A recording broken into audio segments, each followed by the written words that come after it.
Welcome to Barbara's Bulletin, the podcast where we dive into the latest global news and trends. I'm your host, Barbara, and I'm excited to share today's top stories with you.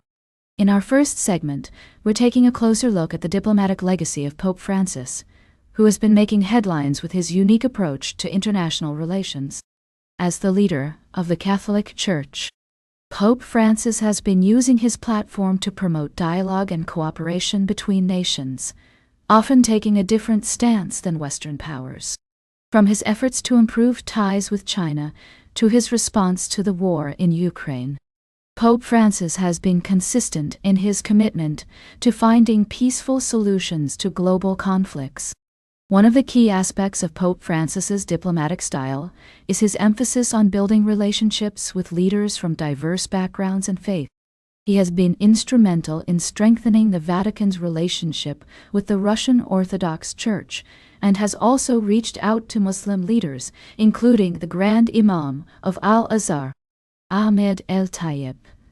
Monsieur Amin Haid Hamdel, Nuli Bey. Pope Francis's approach to diplomacy has not been without controversy, however. His decision to sign a joint agreement with Russian Patriarch Kirill, for example, was met with criticism from some Ukrainian Catholics. Additionally, his refusal to demonize Russia or personally condemn President Vladimir Putin has been seen as overly conciliatory by some. Despite these criticisms, Pope Francis remains committed to his vision of a more peaceful and cooperative world. He has empowered the Vatican's diplomatic apparatus, adding new sections to the Secretariat of State and naming cardinals in conflict areas, such as Syria and Jerusalem. As we look to the future, it will be interesting to see how Pope Francis's successor continues his diplomatic legacy. With 108 of the 135 cardinals who will elect the next pope having been elevated by Francis himself, it's possible that the new pope will continue on a similar path.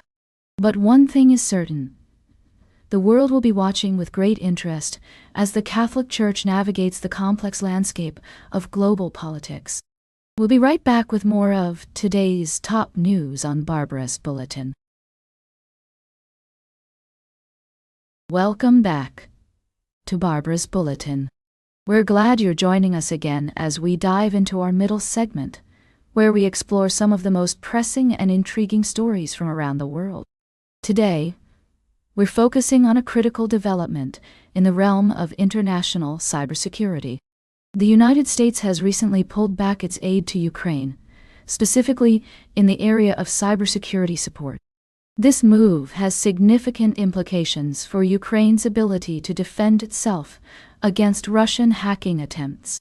To understand the context, it's essential to acknowledge the long-standing tensions between Russia and Ukraine, which have often played out in the digital realm. The U.S. had been providing substantial assistance to Ukraine through various programs, including a $128 million project aimed at protecting critical infrastructure from cyber threats. However, with the recent funding freeze, many of these initiatives have been put on hold or significantly scaled back. This has left Ukraine more vulnerable to Russian hacking attempts, which could have severe consequences for the country's national security and stability. It's worth noting that other countries such as Canada, the UK, and Japan are stepping up their support for Ukraine's cybersecurity efforts. Additionally, private sector companies like Mandiant, Palo Alto Networks, and Symantec are continuing to provide valuable assistance through organizations like the Cyber Defense Assistance Collaborative. While it's encouraging to see this level of international cooperation, it's also crucial to recognize that the loss of U.S. funding will undoubtedly be felt. The scale of U.S. support was substantial, and it may be challenging for other governments and private entities to fully replicate it. As we consider the implications of this development, it's essential to approach the topic with a nuanced perspective, acknowledging the complexities of international relations and cybersecurity. We must also recognize the potential risks and consequences of reduced support for Ukraine's digital defenses. Stay tuned for our final story of the day, right here on Barbara's Bulletin. Welcome back to Barbara's Bulletin. As we wrap up today's show, I want to dive into a fascinating story that's been making waves in the world of geopolitics. The United States and China have been locked in a trade war, with both countries imposing tariffs on each other's goods. But what's interesting is how this conflict is affecting other countries around the world. Recently, the U.S. has been pushing for a global decoupling from China, asking its allies to choose between doing business with the U.S. or with China. But as we've seen, many countries are hesitant to take sides. In fact, some are even looking to strengthen their ties with China, while still maintaining relationships with the U.S. The European Union, for example, has been exploring free trade agreements with other countries, including those in South America. This move is seen as a way for the EU to reduce its dependence on the U.S. and diversify its trade partnerships. Meanwhile, China is seizing the opportunity to present itself as a viable alternative to the U.S. Chinese leader Xi Jinping has been traveling the world, meeting with leaders from Southeast Asia and elsewhere, and promoting China's economic and diplomatic influence. Now, some analysts argue that the U.S. push for decoupling from China could ultimately backfire. By asking countries to choose between the U.S. and China, the U.S. may be inadvertently driving them into China's arms.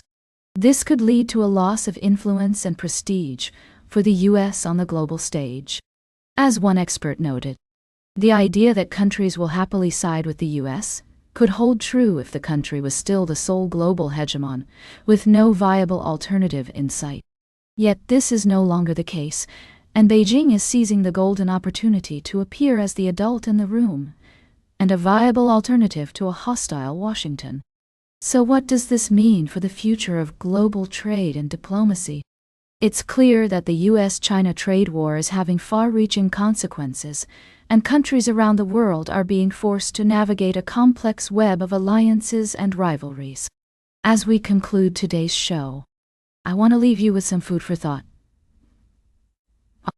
In a world where multiple powers are vying for influence, how will countries balance their relationships with different nations?